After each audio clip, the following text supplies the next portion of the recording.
months after the GST bill has been passed in Rajya Sabha, it's a momentous occasion and a huge tax reform by Finance Minister Arun Jaitley. I'm joined by Finance Minister. Finance Minister, it's a historic day for the country. Tax reforms have been passed.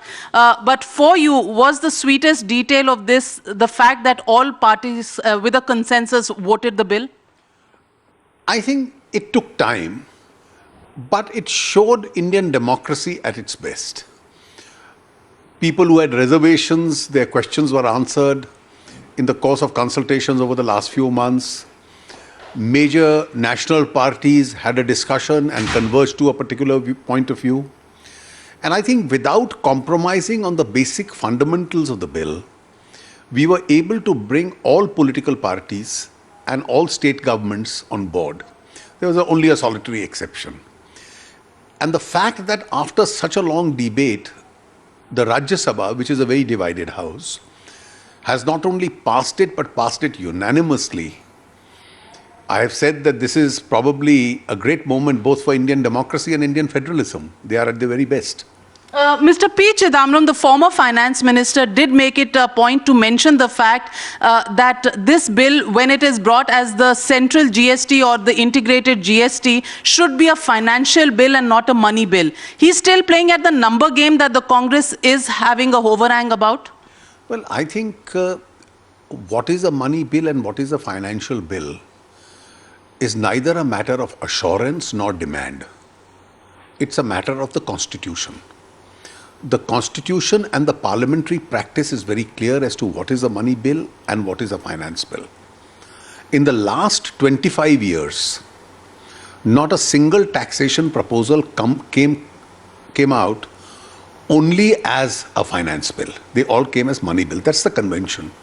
I have a folder which I displayed in the House of all taxation reform bills which Mr. Chidambaram himself introduced in Parliament as money bills. Article 110 says, what shall be deemed to be a money bill? So anybody giving an assurance against the Constitution doesn't take the definition of a money bill. I have no intention of bringing the bill in one form or the other. In what shape it will come will depend on what is the draft finally approved by the GST Council, thereafter by the Council of Ministers, and depending on the text of the draft, we will decide as to in what category the bill falls in. But for the common man, Mr. Jaitley, the fact that he is insisting that this should not be a money bill, is it still the fact that the Rajya Sabha should not have a right to reject it? And once again, the Congress wants to have an upper hand over the BJP, at least as far as the Rajya Sabha numbers are concerned? Let's be very clear.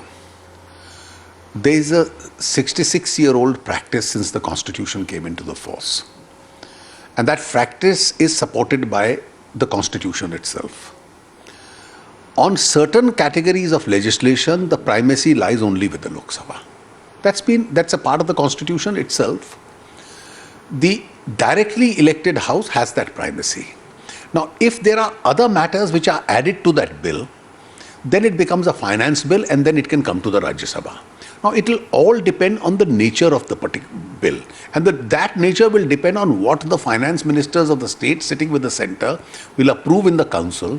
After all, that council will have 7 or 8 Congress finance ministers also. They'll have 2 CPM finance ministers also.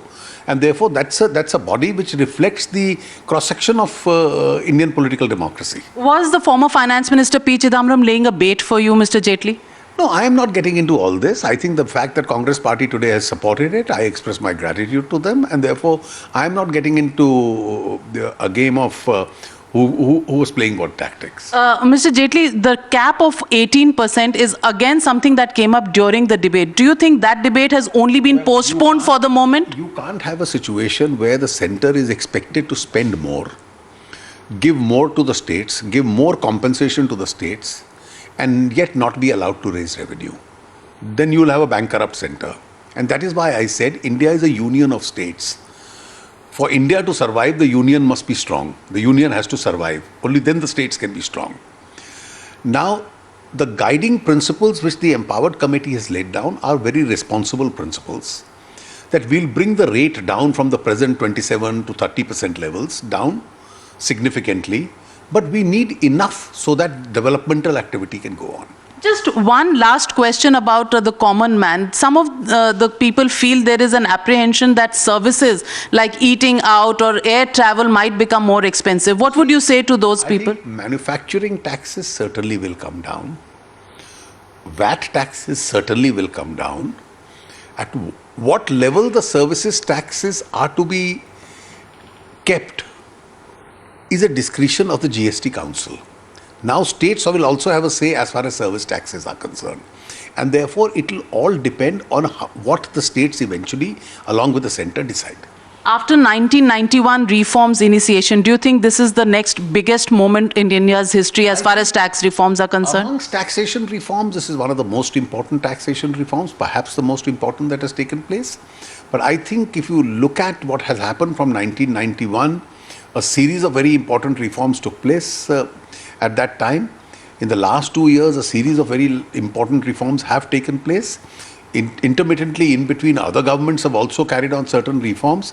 I think reforms is an ongoing process. There is no there is no finishing line as far as the reforms are concerned. Well, Mr. Jaitley, we'd like to congratulate you on a day the NDA government has passed this historic tax reform and which expected to change the economic history of India. In New Delhi, Navika Kumar for Times Now.